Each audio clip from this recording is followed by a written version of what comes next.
The Brexit Party chairman, Richard Tice. Good morning to you, Richard. Good morning to you. Good morning, Stig. And it's a great upbeat slogan, isn't it? It is an upbeat slogan. Are you in an upbeat mood? I am indeed at the moment. I mean, it's good to be talking about Brexit again and the opportunities as opposed to sort of the tragedy of coronavirus. And, we need to start looking forward. We need to think about new potential, new opportunities, new growth, how we create jobs. And actually, there's no doubt in my mind that the extra freedoms that Brexit allows should enable us to recover faster, albeit it's not going to be easy, but enable us to recover faster from the difficulties of coronavirus. But And sorry, Richard. There's a question of and focus, isn't there? in a sense, this slogan, Yeah. look, slogans are what this government is good at. It's upbeat, it's memorable. It's a bit like the starter on school sports day, isn't it? Sort of ready, set, go. And so let's be positive about that. The real question, of course, is actually about the implementation, and that's where we'll be watching very carefully, because that's where this government is less good. And there's a question, isn't there, that if, as is proper, there's a focus on coronavirus, dealing with coronavirus, your view is that the future post-Brexit world will be a better one. But to get to that point, even if that is the case, we have to deal with the pandemic now. Is there not an argument that we should be focusing on dealing with the pandemic and then coming to Brexit in 6 months' time, a year's time, and having a delay to enable us to do it properly? No, completely the opposite. It's the freedoms that Brexit gives us that means that we can actually take the necessary economic measures faster to dig us out of this hole. For example, take state aid. We are without question going to have to support businesses in ways previously considered unimaginable and that wouldn't be allowed under EU state aid rules. I was delighted just in the last couple of weeks, the government has, for example, committed some 500 million pounds to into these satellite business OneWeb. That is a really positive, confident statement of intent from the government, investing its equity to create growth opportunities and jobs in new technology here in the UK. And that sort of thing is what we've got to be looking forward to, and Brexit gives us those additional freedoms. For example, the announcement by the Chancellor last week about the 10 free ports. I've been talking about free ports since 2016 as a great opportunity to help level up in some of the most disadvantaged regions, some of the poorest regions around the UK. Again, we couldn't do that as part of the EU, and it's ever more urgent given the economic crisis we face, but we really go for it, we really invest. The argument about removing friction or being able to act with as little friction as possible is reliant on a deal being struck that enables that to happen. And yet there is clearly the risk of a no deal, which in the short term, whatever the long-term benefits you're talking about, would create more friction. It would create economic difficulties, and that coming on the back of a pandemic would be a significant problem, wouldn't it?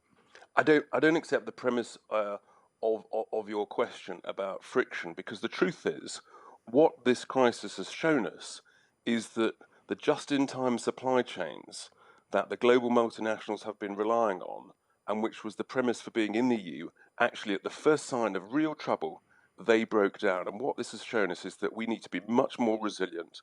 We need to manufacture and create and make far more of key things that we need here in the UK. So it's actually a manufacturing opportunity. Sterling has adjusted downwards, which makes us more competitive. So, this is an opportunity. We shouldn't be thinking about the frictions of trade with the EU. We should think about the growth opportunities here in the UK and doing far more. Things like PPE, things like medicines. We suddenly discovered they're being made in far-flung parts of the world. We've got to bring that back into the UK so that we're much more resilient. We've got that key infrastructure, those key supplies here in the UK, and that's a growth opportunity, and we should welcome it. But we know there is going to be friction in the short term, not least because they're creating a giant lorry park in Kent to allow for this friction to be worked through the system.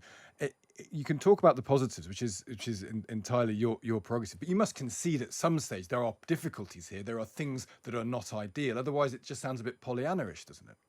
Well, at the end of the day, there's no profit without problems, and the key thing is you work through the challenges, But we all, those of us who voted Brexit, and I think many others who, now come round to our way of thinking in terms of the freedoms it gives, you say actually the opportunities far, far outweigh some of the logistical issues that need to be worked through, to make sure that we've got the appropriate border checks in place. But let's remember, you're talking about a tiny percentage of goods that are actually checked when they go cross border. It's sort of between 1% and 3%. And the vast majority of declarations are done electronically. So, in a sense, I think I want people to focus on the opportunities as we try and work our way through this economic crisis. And if the government does what it says it's going to do, your party will cease to exist. Well, I'm not going to prejudge anything, but at the moment, the government have done a good job. At the end of the day, Brexit is their foundation, of course. It's their foundation stone, and their chief negotiator, David Frost, has been true to his word. They haven't extended the transition period, but we're watching very closely, and what is clear is that we want to make sure that they don't, for example, sell our fishing industry and fishing interests down the river in favour of some compromise or something on financial services. So we'll be watching very, very closely the nature of what is or isn't agreed. I actually think that they will reach some form of agreement over the coming months, whether there's a heads of terms agreed in July or early August. I think they'll get to some agreement, but it's got to be the right thing. And we coined the slogan that no deal is always better than a bad deal, and that remains as true now as it ever has. Richard Tice, Brexit Party chairman, thank you.